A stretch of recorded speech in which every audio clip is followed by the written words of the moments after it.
Audio book junction में आपका स्वागत है। आज हम एक ऐसी ऑडियो बुक लेके आए हैं जो आपकी जिंदगी बदलने वाली है। तो शुरू करते हैं पुष्कर राज ठाकुर की लिखी हुई आखिरी किताब। अध्याय 3 फोकस्ड डे ड्रीमिंग। आज मैं आपको एक सच बताता हूं कि मुझे आप सभी के लिए किताब लिखते हुए बहुत ही अच्छा लग रहा है, क्योंकि इसके पीछे भी मेरा ही स्वार्थ है। जो भी चीजें मैं आपके साथ शेयर कर रहा हूं, ये मुझे वो सारी चीजें याद दिला रही हैं जो मैंने कभी सीखी थी। मेरे मन में सबसे पहले पॉजिटिव थॉट्स आते हैं और फिर मैं वो आपके साथ शेयर करता हूं और वो पॉजिटिविटी आप तक ट्रांसफर होती है। मैं ये सभी चीजें बहुत एंजॉय कर रहा हूं और आशा करता हूं कि आप भी कर रहे होंगे। इस चैप्टर में मैं आपको डे ड्रीमिंग के बारे में बताऊंगा। आप भी थोड़ा तो सोच में पड़ ही गए होंगे। अच्छा, आप कल्पना कीजिए कि आप एक बड़े से सेमिनार में गए हैं जहां ढेर सारे लोग इकट्ठा हुए हैं और आप उनसे कहते हैं कि चलिए हम डे ड्रीमिंग करते हैं, यानी कि दिन में सपने देखते हैं या खुली आंखों से सपने देखते हैं। तो लोग भी सोचेंगे कि ये क्या बोल रहा है। दरअसल हम सभी डे ड्रीमिंग करते हैं, लेकिन जिस डे ड्रीमिंग की बात मैं कर रहा हूं वो आपके डे ड्रीमिंग से अलग है और दोनों में काफी अंतर भी है। हमारा जो माइंड है वो अधिकतर अलग अलग दिशाओं में घूमता रहता है और उसमें एक साथ ही कई सारी चीजें चलती रहती हैं। लेकिन मैं यहाँ फोकस्ड डे ड्रीमिंग की बात कर रहा हूं। हम यहां भी दिन में सपने देखेंगे, लेकिन फोकस के साथ। अब आप सोचेंगे कि इसका मतलब क्या है, तो मैं आपको बता दूं कि दुनिया में जितने भी आविष्कार या इजाद हुए हैं वो डे ड्रीमिंग की वजह से ही हुए हैं। आपने आइजैक न्यूटन के बारे में सुना ही होगा। एक बार वो एक पेड़ के नीचे बैठे थे और उनके सिर के ऊपर एक सेब गिरा और उन्होंने ग्रेविटी की खोज कर डाली। इसके पहले लोगों को ग्रेविटी के बारे में कुछ भी पता नहीं था। ऐसे ही महान वैज्ञानिक एल्बर्ट आइंस्टाइन ने थ्योरी ऑफ रिलेटिविटी की खोज की। जिस थॉट या थिंकिंग के साथ हम एक्सपेरिमेंट कर रहे हैं उसके साथ वो डेली एक्सपेरिमेंट किया करते थे। मैं ये नहीं कह रहा कि हम सभी उन्हीं की तरह जीनियस हैं, लेकिन उनको फॉलो करके हम लोग उनके कुछ गुण तो अपने अंदर विकसित कर ही सकते हैं। थॉमस अल्वा एडिसन, एक महान वैज्ञानिक जिनकी वजह से आज दुनिया में रोशनी है, वो भी डे ड्रीमिंग किया करते थे। कई सारे इन्वेंशंस डे ड्रीमिंग की वजह से ही मुमकिन हो पाए हैं। तो अब आप बताइए कि आप डे ड्रीमिंग कैसे करेंगे। अच्छा, एक बात बताइए कि जब आप नहाते हैं तो क्या आपके दिमाग में कोई आइडिया या विचार आता है, या फिर कहीं जाते वक्त या कुछ करते समय अचानक से कुछ सूझा है आपको कभी? जी बिल्कुल, आपके साथ ऐसा हुआ ही होगा। लगभग सभी लोगों के साथ होता है कि कुछ करते करते अचानक से दिमाग में आइडिया आ जाता है। लेकिन यहाँ पर डे ड्रीमिंग करते हुए या कुछ काम करते हुए कैसे आइडिया लाना है उसका एक प्रोसेस है। लेकिन उस प्रोसेस के बारे में बताने से पहले मैं आपको माइंडफुलनेस के बारे में बताऊंगा। यहाँ मैं आपको ये बताना चाहता हूँ कि आपके माइंड के लिए दो चीजें जरूरी हैं, एक तो मेडिटेशन और दूसरी माइंडफुलनेस। यहाँ हम माइंडफुलनेस के बारे में सुनेंगे और मेडिटेशन के बारे में आगे सीखेंगे। तो अभी हम बात करेंगे माइंडफुलनेस की, जो कि एक कला है जिसकी वजह से हम वर्तमान में कोई भी चीज जिसे महसूस कर सकते हैं अपने मन में धारण कर सकते हैं। आप जैसे भी हैं वैसे ही चीजों को फील कर रहे हैं। आप अपने पांचों सेंसेस यानी इंद्रियों से बिना किसी जजमेंट के प्रेजेंट मोमेंट या वर्तमान पल जो भी महसूस कर रहे हैं उसे ही माइंडफुलनेस कहते हैं। अपने आसपास की चीजों को आप देखें और जब आप उन्हें एक आर्टिस्ट की तरह देखेंगे तो वे अलग ही तरह की दिखेंगी। जब आप अपने आसपास म्यूजिक सुन रहे हो तो उसे एक म्यूजिशियन की तरह सुने। जब आपके पास कोई खुशबू आ रही हो तो उसे परफ्यूमिस्ट की तरह फील करें। कोई खाना टेस्ट करें तो शेफ की तरह करें। आप किसी भी समय कुछ भी कर रहे हो तो अपने सेंसेस से स्टिमुलस ले रहे होते हैं।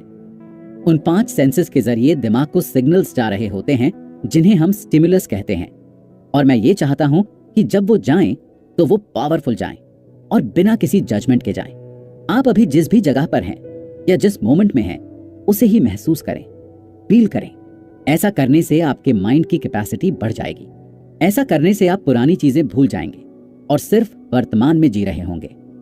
यकीन मानिए, ऐसा करने से आप एकदम से अलग महसूस करेंगे। और यहीं आपने खोज की अपनी माइंडफुलनेस और शुरुआत की डे ड्रीमिंग की। आपका माइंड आपके सेंसेस के जरिए जो भी स्टिमुलस रिसीव करता है वो बहुत ही स्ट्रांग और पावरफुल होना चाहिए। आप अपने आसपास की चीजों को अभी से फील करना शुरू कीजिए। इसके लिए आपको सिर्फ 290 सेकंड्स लगेंगे, यानी 5 मिनट से भी कम समय।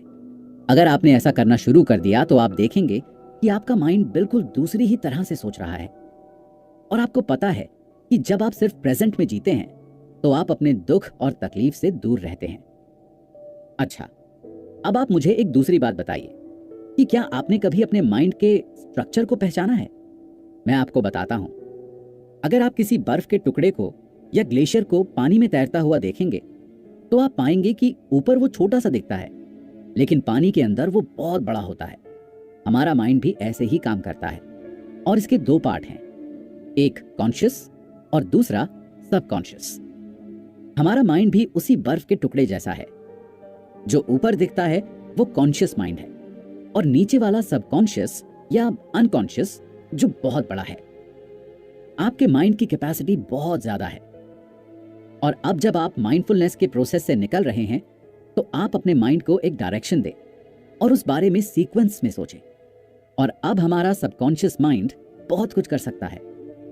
हो सकता है कि गूगल के पास आपके सभी सवालों का जवाब ना हो, लेकिन आपके माइंड के पास, आपके दिमाग के पास आपके हर सवाल का जवाब है।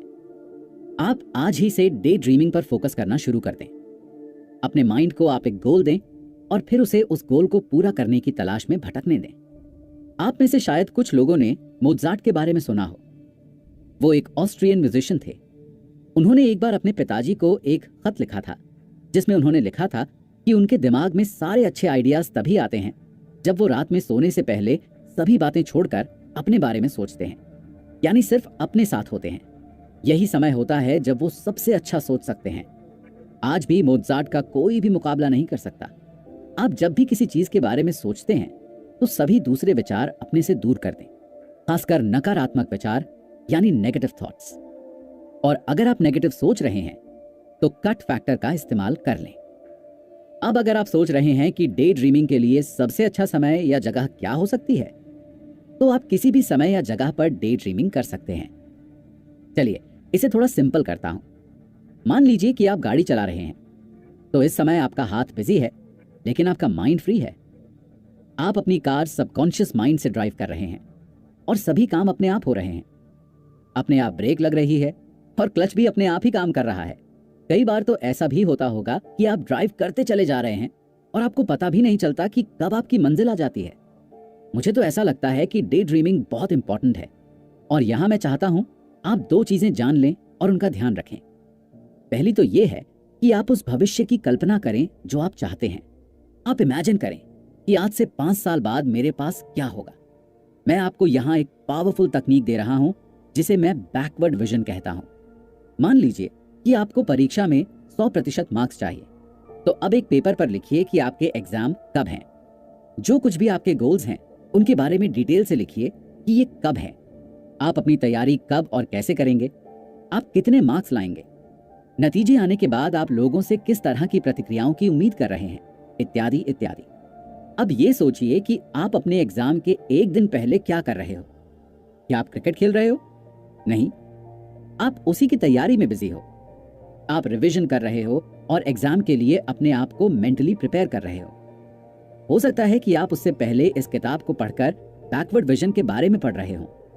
तो जो भी अचीव करना चाहते हैं उसके बारे में रिवर्स ऑर्डर में प्रिपेयर कीजिए और उसी हिसाब से काम कीजिए।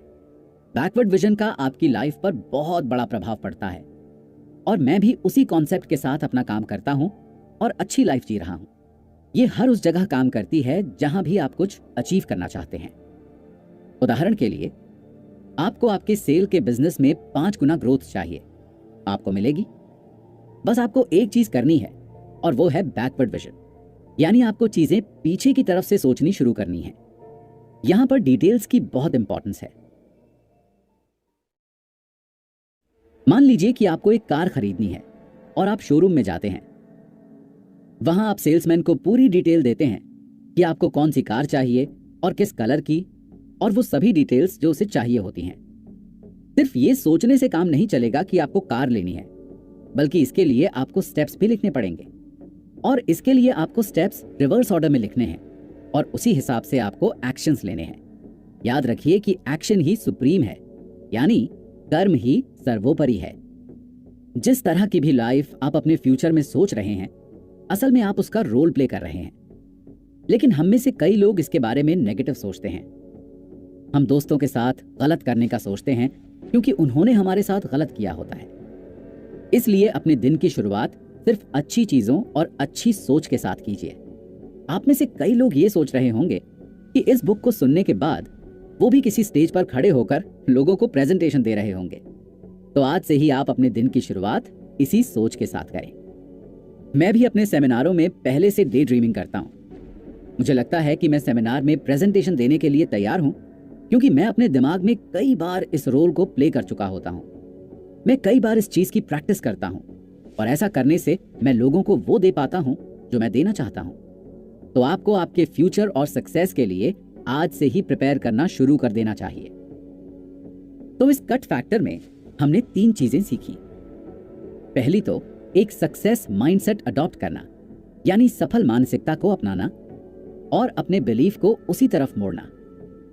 दूसरी, आपके ब्रेन के लिए लेसन। और तीसरी, डे ड्रीमिंग। तो कंटिन्यूअस अपलिफ्टमेंट थॉट्स फैक्टर की इन तीनों चीजों को सीखिए और इनका अभ्यास कीजिए। ये जो भी हमने अभी सीखा वो 8x फैक्टर्स का एक फैक्टर था। मैं उम्मीद करता हूं कि आपने इससे थोड़ा बहुत तो सीख ही लिया होगा। अध्याय 4, सुबह के समय रिफ्रेश्ड कैसे उठें। पहले फैक्टर में हमने कंटिन्यूअस अपलिफ्टिंग थॉट्स के बारे में पढ़ा। ऐसे थॉट्स जो लगातार आपको आगे बढ़ने के लिए मोटिवेट करेंगे। अब हम नए डोमेन की शुरुआत करने वाले हैं जिसका नाम है 5 मॉर्निंग रिचुअल्स, जो आपको अपनी जिंदगी में अपनाने हैं। उनमें से पहला है कि आप सुबह जल्दी कैसे उठें और आपके अंदर फुर्ती भी हो। मैंने देखा है कि लोग जब सुबह उठते हैं तो आलस से भरे होते हैं और थके होते हैं। फिर चाहे वो 10 घंटे ही क्यों ना सोए हों, वे अपने शरीर में वो एनर्जी फील नहीं करते जो सुबह उठने के बाद होनी चाहिए। ऐसा क्यों होता है? आज इस चैप्टर में यही सीखेंगे कि सुबह जल्दी कैसे उठ सकते हैं और कैसे फ्रेश फील कर सकते हैं। कई लोग सुबह देर से उठते हैं और सुबह के सुनहरे समय को गंवा देते हैं। सुबह का समय हमेशा ही बहुत ही महत्वपूर्ण होता है और मैं इसे गोल्डन टाइम कहता हूं। ये टाइम सुबह 4 बजे से 6 बजे के बीच का होता है। तो सवाल ये नहीं है कि सुबह कितनी जल्दी उठें, बल्कि सवाल ये है कि सुबह किस समय उठें। मैं सुबह 4 बजे उठता हूं। शुरू में मुझे लगता था कि सुबह 4 बजे सोकर उठना मेरे लिए मुश्किल है, लेकिन मेरी डिक्शनरी में मुश्किल शब्द अब है ही नहीं और मैं आसानी से सुबह 4 बजे उठ सकता हूं, क्योंकि हम सभी को पता है कि हमें हर दिन 6 से 8 घंटे की नींद लेनी ही चाहिए। इसलिए अगर मुझे सुबह 4 बजे उठना है तो मुझे रात में 10 बजे तक सो जाना चाहिए। अगर मैं देरी से सोकर सुबह जल्दी उठने की कोशिश करूंगा तो मेरा माइंड मुझे बोलेगा कि मुझे पूरी नींद नहीं मिली है और वो उतना फ्रेश फील नहीं करेगा जितना करना चाहिए। इसलिए सुबह जल्दी और फ्रेश उठने के लिए आपको अपने सोने का एक नियम बनाना पड़ेगा और इस बात का भी कि आप सुबह कितने बजे उठना चाहते हैं। ज्यादातर लोग सुबह 8 बजे उठते हैं और जिस गोल्डन टाइम पीरियड की मैं बात कर रहा था वो सुबह 5 से 8 के बीच में है। ये वो जादुई 3 घंटे हैं कि अगर लोग इनका सही इस्तेमाल कर लें तो वो वर्ल्ड के टॉप के 1% लोगों में शामिल हो जाएंगे। अगर आप 7 बजे भी उठते हैं तो भी आप 90% लोगों को 1 घंटा पीछे छोड़ते हैं। ऐसे ही अगर आप 6 बजे उठते हैं तो आप लोगों को 2 घंटे पीछे छोड़ते हैं और सुबह 4 बजे उठते हैं तो उन लोगों से 4 घंटे आगे होते हैं। अगर आप सक्सेसफुल लोगों की कहानियां पढ़ेंगे तो आपको पता चलेगा कि वो सभी सुबह 4 से 6 के बीच उठते हैं और फ्रेश फील करते हैं। वो कुछ मॉर्निंग रिचुअल्स फॉलो करते हैं। तो आप कैसे सुबह जल्दी उठकर फ्रेश फील कर सकते हैं? आप आगे बताए जाने वाले टिप्स को फॉलो कर सकते हैं। 1, सोने की तैयारी करें। जैसे आप जिम जाने के लिए या योगा करने के लिए तैयार होते हैं, जिसमें आप जरूरी कपड़े पहनते हैं या जरूरी डाइट लेते हैं इत्यादि इत्यादि करते हैं, ठीक उसी तरह खुद को सोने के लिए भी तैयार करें, जो बहुत लोग नहीं कर पाते हैं और जब सुबह उठते हैं तो आलस से भरे होते हैं। कई लोगों को तो ढंग से नींद भी नहीं आती और नींद आने के लिए उनको शराब या दवाइयों का सहारा लेना पड़ता है। क्या वो लोग सुबह रिफ्रेश्ड दिखते हैं? बिल्कुल भी नहीं। तो आप अच्छी नींद लेने के लिए तैयारी कैसे करेंगे? कई सारे लोग ऐसे होते हैं जो ऑफिस से घर आते ही टीवी देखने लगते हैं और उनके दिमाग में कई सारी चीजें स्टोर होने लगती हैं जो अधिकतर नेगेटिव होती हैं और हमारा माइंड ज्यादातर उसी तरफ जाता है। ये सभी चीजें हमारे सबकॉन्शियस माइंड में जाकर स्टोर होती हैं। जो भी टीवी शोज हम भारत में देखते हैं उनसे हमें कोई फायदा भी नहीं पहुंचता है और बहुत ही कम ऐसे हैं जो हमको मोटिवेट करते हैं। तो सोने से पहले जो सबसे बुरा काम आप करते हैं वो है टीवी देखना। हमारे देश के युवा भी हमेशा सोशल मीडिया पर बिजी रहते हैं और उनका माइंड भी अच्छी चीजों की तरफ नहीं जाता जो उनकी लाइफ में वैल्यू ऐड करे। मैं भी पहले ऐसा ही था, लेकिन मुझे एहसास हुआ कि ये मेरे लिए सही नहीं है और मैंने वो आदत छोड़ दी। आपका बेडरूम आपके रिलैक्स करने की जगह होनी चाहिए और वहां कोई भी डिस्ट्रैक्शन नहीं होना चाहिए और आप वहां सिर्फ अपने बॉडी और माइंड को रिलैक्स करें। अच्छी नींद लेने की तैयारियों में आपको जो सबसे पहला काम करना है वो ये है कि अपने बेडरूम में कोई टीवी नहीं रखना है। दूसरा ये कि सोने से 15 मिनट पहले अपना फोन भी आप अपने से दूर कर दें। अगर आप 6 घंटे की नींद लेकर सुबह 5 बजे जागना चाहते हैं तो अपना फोन 10:45 पर ही अपने से दूर कर दें। अपना फोन तकिए के नीचे या साइड वाले टेबल पर ना रखें क्योंकि इसके रेडिएशंस खतरनाक होते हैं। 2. पॉजिटिव चीजें पढ़ें। पॉजिटिविटी में ध्यान लगाएं। अच्छी किताबें पढ़ें, आर्टिकल्स पढ़ें। अगर आप रात में सोने से पहले अच्छी चीजें पढ़ेंगे तो वे आपके सबकॉन्शियस माइंड में स्टोर होंगी और रात में आपके दिमाग में फीड होंगी। ये चीजें आपको आपकी अगली सुबह के लिए पॉजिटिविटी देंगी। आपको इस बात का भी ध्यान रखना है कि क्या पढ़ना है। आप नॉवेल्स ना पढ़ें बल्कि सक्सेसफुल लोगों की जीवनियां पढ़ें। सेल्फ इंप्रूवमेंट के ऊपर किताब पढ़ें क्योंकि ऐसी चीजें आपको मोटिवेट भी करेंगी। जैसे हर दिन सुबह नहाना और खाना जरूरी है, बिल्कुल वैसे ही लाइफ में डेली बेसिस पर मोटिवेशन भी जरूरी है। 3. समय पर सो जाएं। अगर मुझे एक बहुत ही जरूरी फैमिली फंक्शन अटेंड करना है तो भी मैं रात के 8 बजे जाकर 9 बजे तक वापस आ जाऊंगा और 9:30 बजे तक सो जाऊंगा क्योंकि मुझे सुबह जल्दी उठना है। अगर मैंने अपनी ये आदत एक बार तोड़ दी तो मैं सुबह फ्रेश माइंड के साथ नहीं उठ पाऊंगा और मैं इसके साथ कोई समझौता नहीं कर सकता। इसलिए रात में सोने का एक टाइम फिक्स कर लें और उसे उतनी ही इंपॉर्टेंस दें जितनी आप दूसरी चीजों को देते हैं। मोबाइल की लाइट आपके स्लीपिंग पैटर्न को खराब करती है और आपको और बेवकूफ बनाती है कि अभी रात नहीं हुई है। कई लोग ऐसी शिकायत करते हैं कि उन्हें रात में नींद नहीं आती और अगर आप उनसे पूछेंगे कि वो क्या करते हैं तो कहेंगे कि अपने फोन पर लगे रहते हैं। अब आप ही बताइए कि जब तक आपको समझ ही नहीं आएगा कि अब सोना है तो आप कैसे सोएंगे। इसलिए सोने से पहले मोबाइल का इस्तेमाल न के बराबर करें। आपने वो इंग्लिश में भी सुना होगा कि early to bed and early to rise keeps a man healthy, wealthy and wise. तो आप अगर सुबह 1 घंटे भी पहले उठते हैं तो आप अन्य सामान्य लोगों से साल में 365 घंटे आगे चल रहे होते हैं। लेकिन ये ट्रिक सिर्फ सुबह के लिए ही है। रात में 1 घंटा ज्यादा जागकर कोई फायदा नहीं है। हो सकता है कि रात को आपको कोई कॉल या मैसेज कर ले, लेकिन सुबह के समय कोई भी डिस्ट्रैक्शन नहीं होती और इंसान शांति से अपना काम कर सकता है। उदाहरण के लिए मान लीजिए कि आप एक स्टूडेंट हैं और सुबह का 1 घंटा आप अपनी पढ़ाई में लगा रहे हैं। इस तरह जब आपके एग्जाम आएंगे तो आपके पास सबसे ज्यादा नॉलेज होगी। लोगों को लगेगा कि आपके पास कोई जादुई शक्ति है जिससे आपको इतना सारा ज्ञान मिला है। तब आप गर्व के साथ कह सकते हैं कि बिल्कुल, क्योंकि मैंने सफल जिंदगी के लिए आखिरी किताब पढ़ी है। इस रणनीति को आप जीवन के हर क्षेत्र में अपना सकते हैं, जहां आप जो चाहे वो कर सकते हैं। और सोचिए कि अगर आप इस टाइम पीरियड को 3 गुना कर दें तो क्या होगा। सोचना क्या है, बेशक आप बहुत ही आगे निकल जाएंगे। 4. पॉजिटिव सोचें और लिखें। जब आप हमेशा अच्छा सोचेंगे तो आपके साथ अच्छा होगा और आप चीजों को एंजॉय कर पाएंगे और ये आपको ब्लेसिंग जैसी लगेंगी।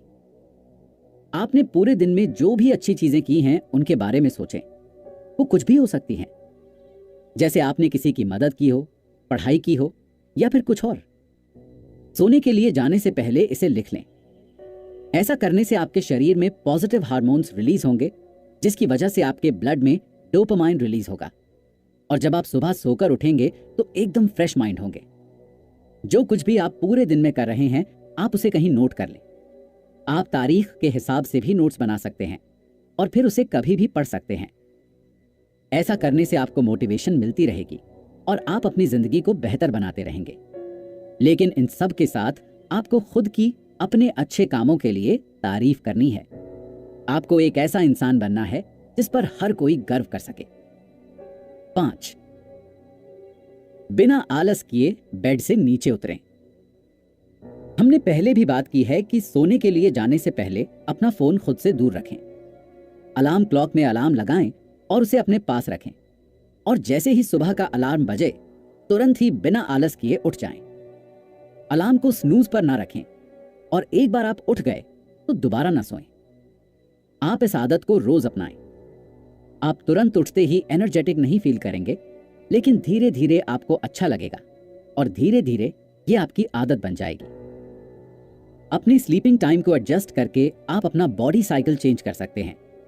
आप अगर जल्दी सोएंगे तो आप ज्यादा नींद भी ले सकते हैं। 6, एक्सरसाइज करें। आप सुबह जल्दी उठकर एक्सरसाइज कर सकते हैं। एक्सरसाइज करने के लिए आप बाहर भी जा सकते हैं या फिर अपने बेडरूम में भी कर सकते हैं। बाहर जाकर आप जॉगिंग कर सकते हैं या फिर घर में ही वर्कआउट कर सकते हैं। जब मैं सुबह उठता हूं तो मैं 10 मिनट के अंदर जाकर नहा लेता हूं, क्योंकि जब ठंडा ठंडा पानी आपके शरीर पर पड़ता है तो आपका शरीर एक्टिव हो जाता है। इसके बाद मैं एक्सरसाइज करता हूं, योगासन करता हूं और मेडिटेशन भी करता हूं। और दिन की शुरुआत करने के लिए स्ट्रेचर सबसे बढ़िया चीज है। हमारे कल्चर में या यूं कहें कि हमारी संस्कृति में मेडिटेशन की बहुत इंपॉर्टेंस है, लेकिन जैसे जैसे हम मॉडर्नाइजेशन की तरफ बढ़ते जा रहे हैं, हम मेडिटेशन से दूर जा रहे हैं। मेडिटेशन का हमारे ऊपर बहुत ही पॉजिटिव असर पड़ता है। मेडिटेशन के बारे में हम और बातें अगले अध्याय में सुनेंगे। जो भी पॉइंट्स मैंने आपको बताए हैं, उनमें से पहले 4 आपको सोने से पहले फॉलो करने हैं और बाकी के 2 सुबह उठने के बाद। आप इन टिप्स को फॉलो करके एक फ्रेश और अच्छे दिन की शुरुआत कर सकते हैं। एक चीज जो लोग अक्सर सुबह उठते ही करते हैं वो है चाय पीना। सुबह के समय दूध वाली चाय नुकसान पहुंचाती है और आपके नर्वस सिस्टम को डैमेज करती है। हो सके तो सुबह उठकर हल्का सा गर्म पानी पिएं या फिर ग्रीन टी लें। ऐसा करने से आप एनर्जेटिक फील करेंगे, जो फीलिंग आपको नॉर्मल टी या कॉफी नहीं देगी। मैं यकीन के साथ कह सकता हूं कि अगर आपने इन टिप्स को फॉलो कर लिया और इन आदतों को अपने जीवन में उतार लिया तो आपके अंदर बहुत सारे पॉजिटिव चेंजेस आएंगे और लोग आपसे इंस्पायर भी होंगे। मैं आपको सिर्फ सलाह दे सकता हूं, मानना या ना मानना आपके हाथ में है।